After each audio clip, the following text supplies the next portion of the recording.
కార్తీక్ ని అడ్డుకోవాలంటే దీప చావాలి అంటున్న జ్యోత్స్న.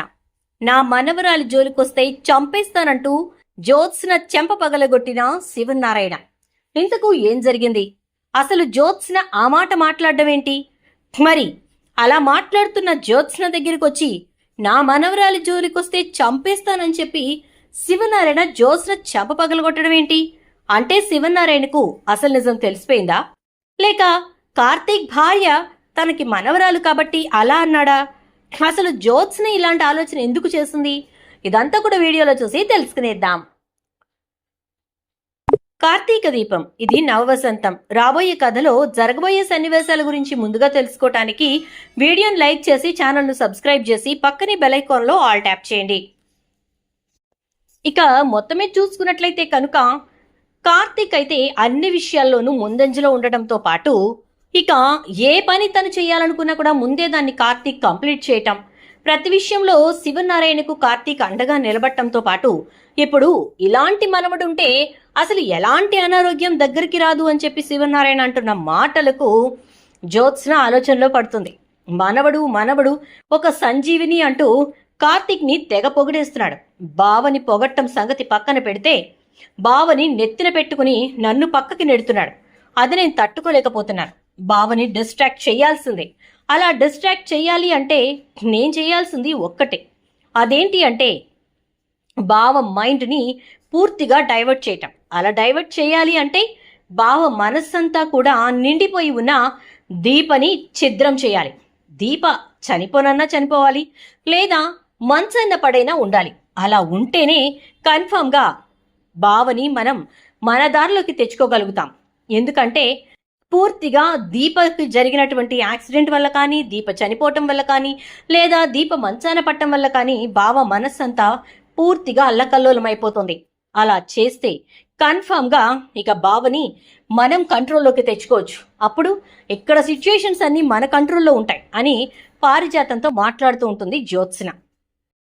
అలా మాట్లాడుతున్న జ్యోత్స్న మాటలకు ఒక్కసారిగా శివనారాయణ షాక్ అవుతారు. అసలు జ్యోత్స్న ఇంత దారుణంగా ఎలా ఆలోచిస్తోంది అనుకుంటూ, ఏంటి జ్యోత్స్న ఏమంటున్నావు అంటూ లోపలికి వెళ్తాడు. వెళ్లేసరికి ఒక్కసారిగా జ్యోత్స్న షాక్ అయిపోతుంది.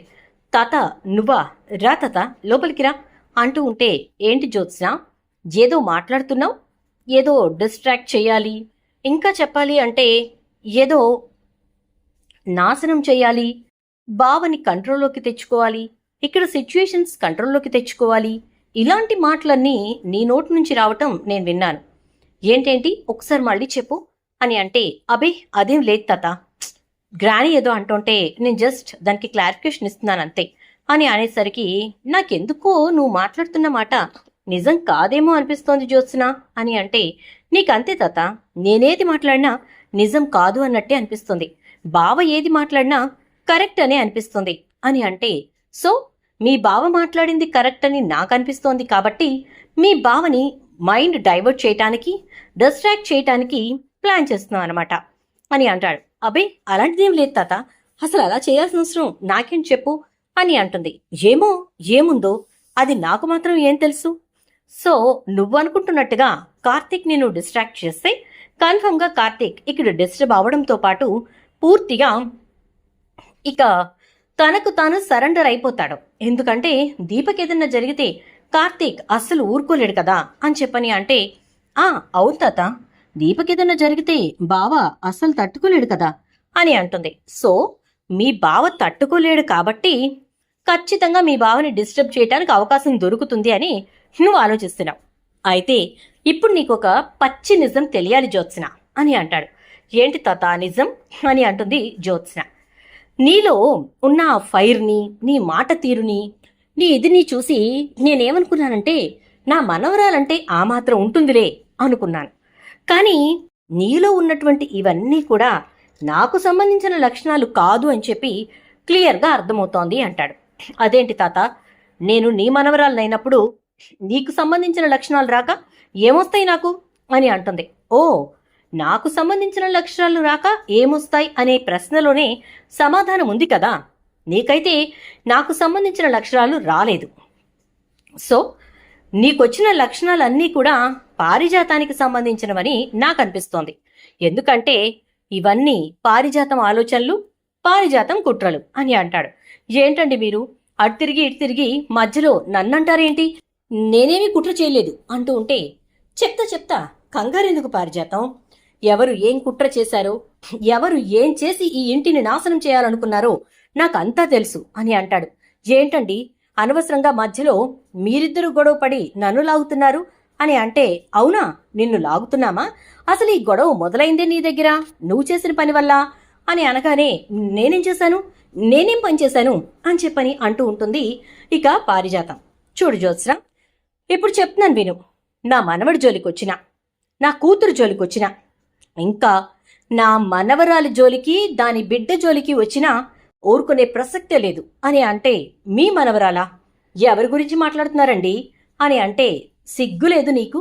మొన్నేగా చెప్పాడు, నేను నిన్ను పెళ్లి చేసుకోవటం వల్ల నువ్వు తనకు అమ్మమ్మ అయినప్పుడు కార్తీక్ పెళ్లి చేసుకోవటం వల్ల దీప నాకు మనవరాలు అవుతుంది కదా, ఆ విషయం గురించి 10 సార్లు చెప్పించుకుంటావా అని అంటే, అవుననుకోండి, అలా అని చెప్పి మీకు మీరుగా నా మనవరాలు అని అంటం బాగోలేదు అంటుంది పారిజాతం.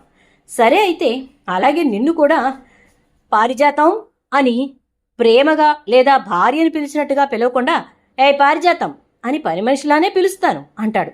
మీరు మధ్యలో అదంతా ఎందుకు తీసుకొస్తారు అంటే, మరి నువ్వెందుకండి మాట్లాడతావు మధ్యలో? చూడు జ్యోత్స్న, నా మనవరాలు ఎవరు ఏంటి అనేది నీకు బాగా తెలుసు. ఆ నిజాన్ని తెలిసి కూడా నేను అన్నీ దిగమింగుకుని ఎందుకు ఊరుకుంటున్నానో తెలుసా? ఆ నిజాన్ని నేను బట్టబయలు చేసిన రోజున నువ్వు అధోగతి పాలైపోతావు కాబట్టి. పెంచిన మమకారం నన్ను ఎక్కడికి కూడా నిన్ను పోనిచ్చే పరిస్థితికి తీసుకురావట్లేదు. అందుకోసమే నేను ఆలోచించి ఆగాల్సి వస్తోంది. ఇప్పుడు చెప్తున్నాను విను. నా మనవరాలు జోలికి, దాని బిడ్డ జోలికి నువ్వు గనక వెళ్ళినట్టుంటే కన్ఫర్మ్గా నీ జీవితం నాశనమైపోతుంది. అదే మరుక్షణం నువ్వు ఇంట్లో నుంచి బయట ఉంటావు అని అనేసరికి, అంటే దీప కోసం తన ఇంట్లోంచి గెంటేస్తావా తాత అని అంటే, దీప కోసం కాదు, దీప జోలికి వెళితే కన్ఫర్మ్గా నిన్నింట్లోంచి గెంటేస్తాను అని అంటాడు. ఎందుకు తాత నీకు దీప అంటే అంత ప్రేమ అని అనగానే, ఎందుకంటే మీ గ్రానీ చేసిన పని వల్ల ఈ ఇంట్లో ఉండాల్సిన దీప ఆ ఇంట్లో అక్కడ అనాథలా పడి ఉంది. మీ గ్రానీ చేసిన పని వల్ల ఎందుకు కొరగాని బ్రతుకు కాశీగాడు బ్రతుకుతున్నాడే, అలాంటి బ్రతుకు బ్రతకాల్సిన నువ్వు ఇక్కడ మహారాణి భోగాలు అనుభవిస్తున్నావు. చాలా, ఇంతకంటే ఇంకేమైనా క్లారిటీ కావాలా? అయినా కూడా నేనేం మాట్లాడట్లేదు అంటే దాని అర్థం చేతగానితనం కాదు. నా మనవరాలు ఏ రోజుకి బయటపడితే ఆ రోజుకే బయటపడాలి అని చెప్పి. ఇప్పుడు నేను అన్న ఈ మాటల్ని బాగా గుర్తుపెట్టుకో. దీనికి రివెంజ్గా ఇంకేదో చేద్దాం అనుకుంటే మరుక్షణం నీ ప్రాణాలు నా మనవడు గాల్లో కలిపేస్తాడు, జాగ్రత్త. చాలా సున్నితంగా ఇస్తున్న ఈ వార్నింగ్ని నువ్వు ఒక వార్నింగ్ కాల్గా తీసుకుని నిన్ను నువ్వు సరి చేసుకో. కాదు కూడదు అని ఇంకా ఎక్కువ చేయాలని చూసావనుకో నీకే నష్టం అంటూ చాలా సింపుల్ వార్నింగ్ ఇచ్చి వెళ్ళిపోతాడు శివనారాయణ. మరి ఇంత నిజం తెలిసిన శివనారాయణ ఎందుకు కామ్గా ఉంటున్నాడు? మరి నిజం ఎప్పుడు బయట పెడతాడు? తన మనవరాల్ని కాచుకుంటూ శివనారాయణ ఇంత జాగ్రత్తగా పగడ్బందీగా అన్నీ చూసుకుంటున్నాడు. మరి జ్యోత్స్నకి ఇప్పుడు శివనారాయణకి నిజం తెలిసిందని తెలిసింది కదా, ఏం చేస్తుందనేది రాబోయే ఎపిసోడ్స్లో చూద్దాం. వీడియో నచ్చితే లైక్ చేయండి, వీడియోని షేర్ చేయండి, ఛానల్ సబ్స్క్రైబ్ చేయండి, పక్కనే బెల్ ఐకాన్లో ఆల్ ట్యాప్ చేయండి.